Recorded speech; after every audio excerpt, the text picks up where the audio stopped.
अस्सलाम वालेकुम, कैसे हैं आप लोग। उम्मीद करता हूँ आप सबके सब जो हैं बिल्कुल खैरियत से होंगे। आज हम एक्सरसाइज नंबर 1.1 जो है उसे स्टार्ट करेंगे।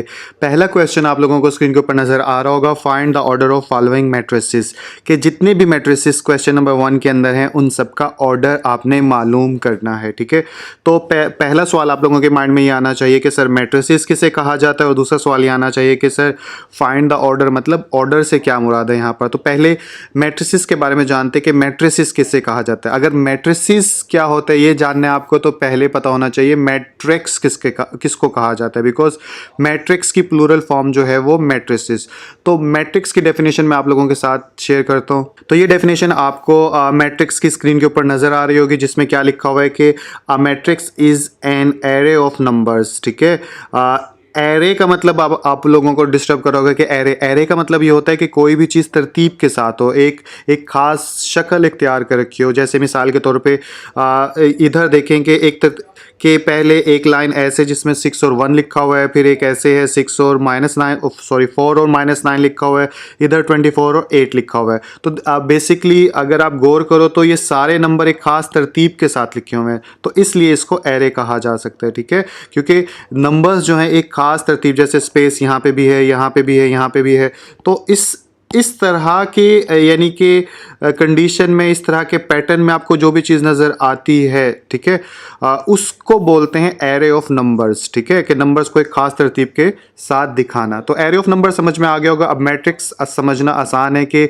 जब भी एरे ऑफ नंबर्स को, या आसान लफ्ज़ों में आप ये समझ लीजिए, जब भी नंबर्स को एक ख़ास तरतीब के साथ लिखा जाए, जैसे कि नज़र आ रहा है आपको, और उसको बॉक्स ब्रैकेट या स्क्वायर ब्रैकेट के साथ जो है बंद कर दिया जाए उसके बॉर्डर से, तो जो बदले में जो प्रोडक्ट हमें नज़र आता है, जो चीज़ नज़र आती है पूरा ये हमें कहलाएगा मैट्रिक्स। ठीक है, तो अब अगर मैं आपसे पूछूं कि मैट्रिक्स किसे कहा जाता है, तो आप मुझे ये बोलेंगे कि सर कुछ नंबर्स किसी तरतीब के साथ लिखो, जिसे इंग्लिश में क्या बोलते हैं, एरे ऑफ नंबर्स। ठीक है, और उनको बॉर्डर्स के साथ, उसको आखिर के साथ स्क्वायर ब्रैकेट के साथ बंद कर दो, तो बदले में जो चीज़ नज़र आएगी उसे बोलेंगे मैट्रिक्स।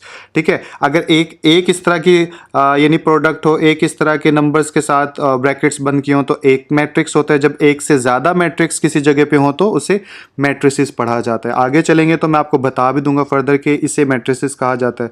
ठीक है, तो मैट्रिक्स आपको समझ में आ गया। तो सवाल की तरफ दोबारा चलते हैं। अगर सवाल ऊपर देखूं तो ये क्वेश्चन आ गया हमारा। तो मैट्रिसेस यानी कि अब आपको क्वेश्चन के अंदर सारे नज़र आ रहे होंगे, सारे मैट्रिसेस मौजूद हैं। ठीक है, अब उनको ऑर्डर मालूम करना है। तो अब बात करते हैं हम ऑर्डर के ऊपर, कि किसी भी मैट्रिसेस के ऑर्डर कैसे मालूम करते हैं। तो ये ऑर्डर की डेफिनेशन जो है आपको स्क्रीन के ऊपर नज़र आ रही होगी, एक बार इसको पढ़ लेते हैं। इसमें क्या बोल रहा है, the number of rows and columns that a matrix has is called its order. यानी वो ये बोल रहा है कि जितनी भी number of rows and columns, यानी कि जितनी नंबर्स का मतलब तादाद, जितनी भी कॉलम्स की और रोज़ की तादाद होती है किसके अंदर, मैट्रिक्स के अंदर, उस तादाद को बोला जाता है ऑर्डर। ठीक है, तो अगर अब मैं आपसे पूछूं कि मैट्रिक्स का ऑर्डर क्या होता है, तो आप कहेंगे कि किसी भी मैट्रिक्स के अंदर जितनी रोज़ की तादाद है या कॉलम्स की तादाद है, उन तादाद को बोलते हैं ऑर्डर ऑफ अ मैट्रिक्स। अब एक और सवाल पैदा हो गया आपके माइंड में कि सर रोज़ किसे कहते हैं और कॉलम किसे कहते हैं। तो ये रोज़ की डेफिनेशन अब आप लोगों को स्क्रीन के ऊपर नजर आ रही है, जिसमें क्या लिखा हुआ है, इन मैट्रिक्स के अंदर द एंट्रीज।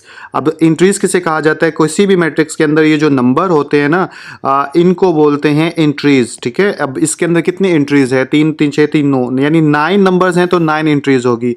तो दोबारा से बता देता हूँ, किसी भी मैट्रिक्स के अंदर जितने नंबर्स होते हैं उन नंबर्स को मैथ के अंदर इंट्रीज, या इस चैप्टर के अंदर इंट्रीज के वर्ड से बोला गया। ठीक है, तो अब ये क्या बोल रहा है, in matrix the entries presented in horizontal वे।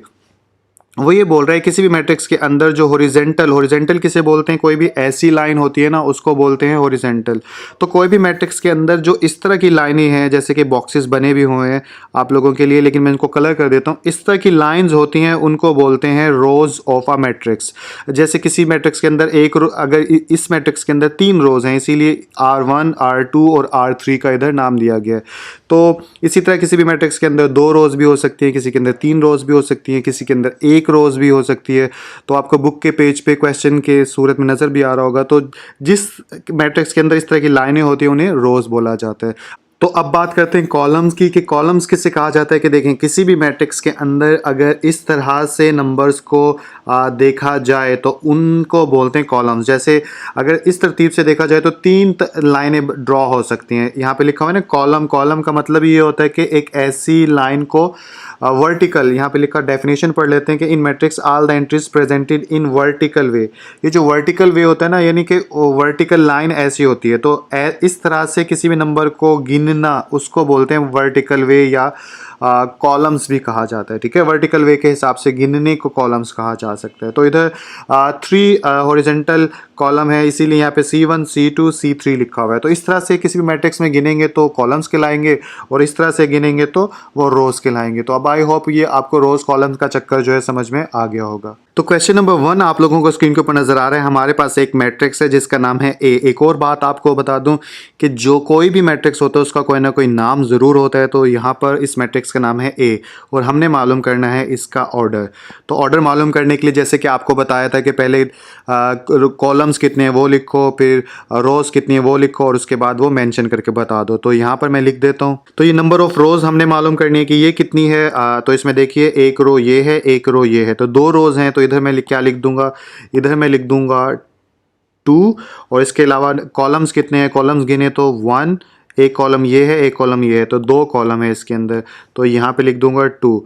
तो नीचे क्या लिखेंगे, नीचे ये फार्मूला एक किस्म का बन जाता है कि नंबर ऑफ रोज़ के ऑर्डर अगर मालूम करना है कि ऑर्डर ऑफ अ मैट्रिक्स, तो नंबर ऑफ रोज़ कितने हैं, नंबर ऑफ रोज़ हमारे पास हैं 2, और यहाँ पे ये आ जाएगा बाय, ठीक है, और नंबर ऑफ कॉलम्स कितने, ये भी 2। और इसके बाद आप यहाँ पे क्या लिख देंगे, सो order of matrix A is 2/2, जो कि मैं यहाँ लिख के दिखा देता हूँ। तो ये यहाँ पे मैंने स्टेटमेंट लिख दी फाइनली कि order of a matrix A कितना है, 2/2। तो इस तरह से आप अपने सारे क्वेश्चन जो है वो पहले क्वेश्चन के सॉल्व कर दोगे। तो क्वेश्चन नंबर 2 आप लोगों के सामने, जिसमें बी मैट्रिक्स है, इसके अंदर नंबर ऑफ रोज कितनी है, नंबर ऑफ रोज 1 और 2।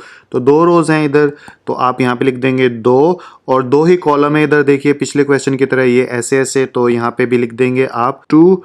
और इसके बाद नंबर ऑफ रोज कितनी थी, यहाँ पे इक्वल का साइन डाल के 2, और ये डैश बाय डैश 2, और यहाँ पे मैट्रिक्स कौन सा, so order of a matrix B is कितना है, वो है 2/2। ठीक है, तो ये क्वेश्चन भी आप लोगों का कंप्लीट हो गया। तो क्वेश्चन नंबर 3 आप लोगों के सामने कि सी एक मैट्रिक्स है, इसके अंदर नंबर ऑफ रोज काउंट कर लो। तो एक ऐसे लाइन डल सकती है, इसलिए एक रो आ गई इसके अंदर, तो रोज के आगे मैं लिख दूंगा 1। ठीक है, एक रो है। और इसके अलावा इसमें कॉलम्स कितने हैं, अगर कॉलम्स को देखें तो एक लाइन ऐसे बन सकती है, एक ऐसे। ठीक है, तो 2 नंबर ऑफ कॉलम्स हैं, तो यहाँ पे लिख दूंगा मैं 2, और यहाँ पे इक्वल का साइन, नंबर ऑफ रोज कितनी है, यहाँ पे 1 है, तो यहाँ पे 1 लिख दिया। और यहाँ पे बाय लिखने के बाद नंबर ऑफ कॉलम्स कितने हैं, नंबर ऑफ कॉलम्स 2। अच्छा, पीछे मैंने गलती, ये रोज की जगह काउज लिखा हुआ था, तो एक्चुअली टाइप करने में मिस्टेक हो गई। ये रो है, पीछे काउज मत समझ लीजिएगा। आई थिंक इतना तो आप लोगों को समझ ही जाओगे।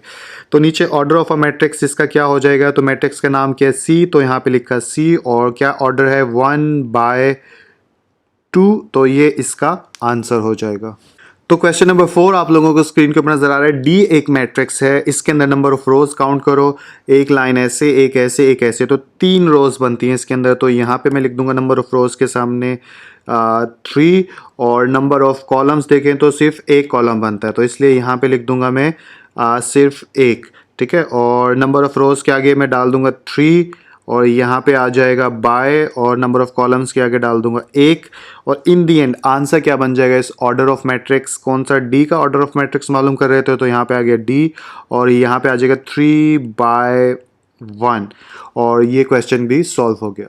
तो 5वें नंबर पे जो मैट्रिक्स है उसका नाम है ई, और इसके अंदर कितनी रोज और कॉलम है, अगर देखें तो 1 2 3 रोज हैं इधर, और देखा जाए तो 1 और 2 कॉलम है। तो इस तरह में रोज और कॉलम पता चल गए। तो यहाँ पे मैं लिख लूँगा 3 रोज, यहाँ पे 2 कॉलम्स, और इक्वल का साइन डाल के यहाँ पे तादाद दोबारा से लिख देता हूँ। 3 रोज थी, और यहाँ पे बाय डैश और 2 कॉलम्स थे, और यहाँ पे मैट्रिक्स का नाम जो क्या था ई, और यहाँ पे आ जाएगा 3/2। ये इसका ऑर्डर आ गया। ठीक है, तो आई होप ये चीज़ भी समझ में आ गई होगी। तो क्वेश्चन नंबर 6 यानी कि एफ मैट्रिक्स आप लोगों को स्क्रीन के ऊपर नजर आ रहा है। इसके अंदर कितनी रोज और कॉलम है, तो इसके अंदर तो एक ही नंबर है। तो अगर ऐसे देखें तो एक ही रो होती है और ऐसे करें तो एक ही कॉलम बनता है। तो इसलिए यहाँ पर नंबर ऑफ रोज में लिख देंगे एक, नंबर ऑफ कॉलम में भी एक लिख देंगे, यहाँ पे भी एक लिख देंगे और बाय लिखने के बाद यहाँ पे भी एक लिख देंगे। तो मैट्रिक्स का नाम एफ था और यहाँ पे 1/1 का ऑर्डर इसे लिख देंगे। ठीक है, ये क्वेश्चन भी सॉल्व हो गया। तो जी मैट्रिक्स आप लोगों को स्क्रीन के ऊपर नजर आ रहा है। इसके अंदर कितनी रोज और कॉलम है, इसके अंदर देखें रोज तो एक रोज ये है, एक ये है, एक ये है। तो इसके अंदर बेसिकली 3 रोज है और कॉलम अगर देखें तो वो कितने हैं, तो 1 2 3, तो 3 कॉलम है इसके अंदर। तो 3 रोज और 3 कॉलम। तो यहाँ पे जल्दी से लिख दूंगा 3, इधर भी लिख दूंगा 3, इधर भी लिख दूंगा 3 और यहाँ पे लिख दूंगा बाय और इधर भी लिख दूंगा 3। इसका नाम था जी और इधर भी लिख दूंगा 3/3। ठीक है, तो ये मैट्रिक्स के रोज और कॉलम आपने ऑर्डर मालूम कर लिया। ठीक है, अगले की तरफ चलते हैं।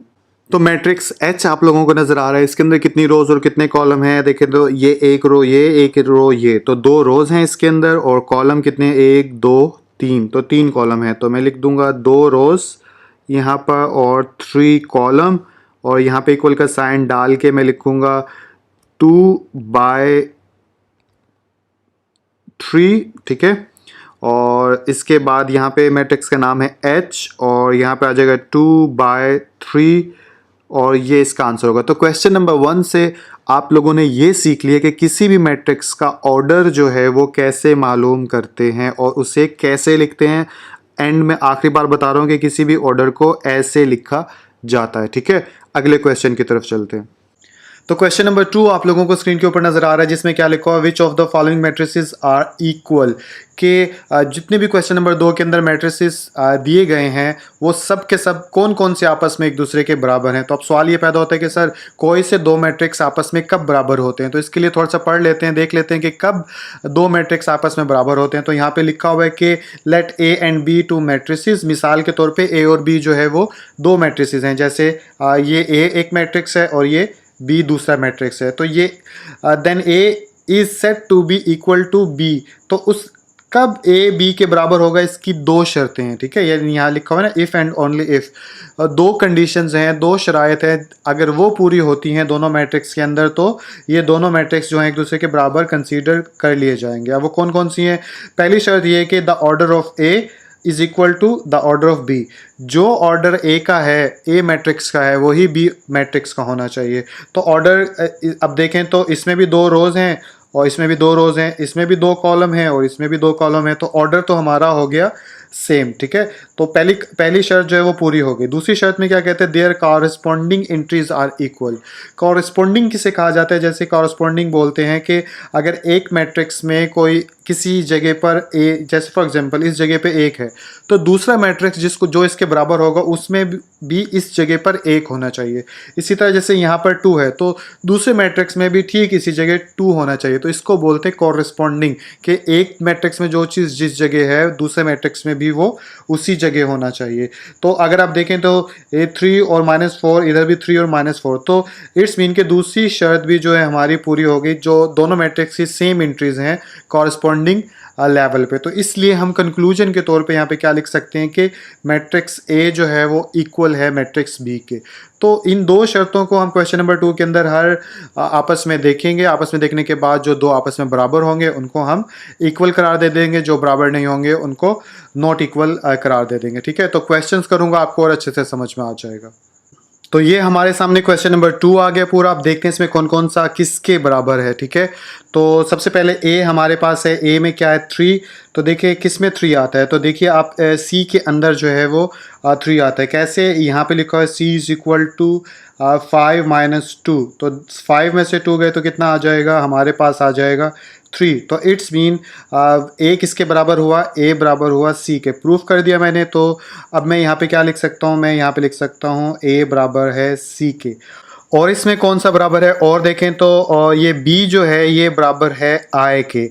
आई के कैसे बराबर है, आई को देखें तो इसमें अगर इसको सॉल्व करो तो 3 और 2 कितना है, 5। तो यहाँ पे 5 आ गया। अब देखें ये और ये जो है आपस में बराबर है। तो इट्स मीन के मैं यहाँ पे लिख सकता हूँ बी बराबर है आई के। तो यहाँ पे लिख देता हूँ बी इज इक्वल टू आए। इसी तरह आगे चलूँ तो सी तो हमने कैलकुलेट कर लिया था, फर्दर आगे डी चलें तो अब डी किसके बराबर है, डी जो है पूरे में किसी के बराबर भी नहीं है। अगर आप देखेंगे तो किसी के बराबर नहीं है, सिर्फ दो इधर है तो दो इधर है, लेकिन एक्चुअली में इन दोनों में आपस में फ़र्क है। तो डी को वैसे ही छोड़ देते हैं। ई किसके बराबर है, अगर ई को देखें तो ई बराबर है एच के और जे के। कैसे, इधर 4 है, इधर भी 4 है, इधर 6 है, इधर भी 6 है, इधर 0 2 है, इधर भी 0 2 है, और इधर देखें 2 और 2 कितना होता है 4। इसी तरह 2 में से 2 गया 0, और इधर आ जाएगा 2, और 4 और 2 कितना हो गया 6। तो बेसिकली आप सॉल्व करके भी देख लीजिएगा, आपको पता चल जाएगा, क्योंकि इसमें कोई ज़्यादा मुश्किल बात नहीं है। तो मैं यहाँ पे लिख सकता हूँ E is equal to J and H, यानी ये तीनों मैट्रिक्स जो हैं आपस में एक दूसरे के बराबर है। आगे चलें तो अब इस जी को देखें, ये जी किसके बराबर है। अगर जी को देखें तो ये बराबर जाता है इधर से निकल के ये एफ के पास, बिकॉज 3 में से 2 गए, 3 में से 1 गया तो 2 आ गया, और 3 और 3 कितना होता है 6। तो फाइनली मैं यहाँ पे कंक्लूड कर सकता हूँ कि जी मैट्रिक्स जो है वो एफ के बराबर है। तो इस तरह आपने सीख लिया कि मैट्रिक्स कब आपस में एक दूसरे के बराबर होते हैं और इनमें आपस में एक दूसरे के कौन से इक्वल हैं। तो इस तरह क्वेश्चन नंबर 2 भी हमारा ख़त्म हो गया। अब क्वेश्चन नंबर 3 की तरफ चलते हैं। तो क्वेश्चन नंबर 3 आप लोगों के सामने, इसमें क्या करना है, इसमें find the value of A B C D. हमें ए बी सी डी की वैल्यू मालूम करनी है जो कि इस पूरी इक्वेशन को सेटिस्फाई कर दे, कि अगर हम इस इक्वेशन के अंदर ए बी सी डी की जगह उनके नंबर्स पुट करें तो आंसर जो है वो अब बराबर आना चाहिए। ठीक है, तो अभी अननोन वैल्यूज़ हैं इसके अंदर ए बी सी डी, तो वही हमने मालूम करनी है।